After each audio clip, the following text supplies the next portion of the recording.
नमस्ते मित्रांनो, लग्नाची बेडी या मालिकेच्या होणाऱ्या पुढील भागामध्ये आपल्याला असं पाहायला मिळणार आहे की इकडे होळीच्या दिवशी होळी पेटवली जाते। त्यानंतर विवाहरी हातामध्ये जे प्रेग्नन्सीचे रिपोर्ट आहे ते घेऊन जाते आणि सिंधूजवळ जाऊन असं म्हणते की होळी समोर उभा राहण्याची सुद्धा लायकी नाही आहे तुझी।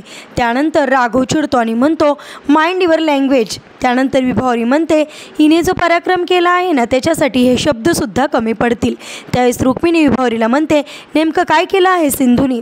असं बोलता क्षणी विभावरी जो हातामध्ये रिपोर्ट आहे प्रेग्नन्सीचा तो रुक्मिणीला दाखवते। रुक्मिणीला सुद्धा ते बघून फार मोठा धक्का बसतो। तर इकडे ते रिपोर्ट राज्यश्रीला सुद्धा दाखवले जातात आणि सगळ्यांना हे रिपोर्ट दाखवल्यानंतर सगळ्यांना असं वाटायला लागतं की सिंधूच आता प्रेग्नेंट आहे, परंतु सिंधू नाही तर अन्वी प्रेग्नेंट आहे।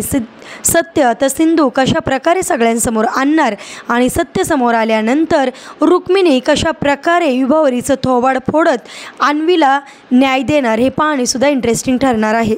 असेच मालिकेच्या पुढील अपडेटसाठी तुम्ही आपल्या रंजक मराठी चॅनेलला नक्की सबस्क्राईब करा। थँक्यू।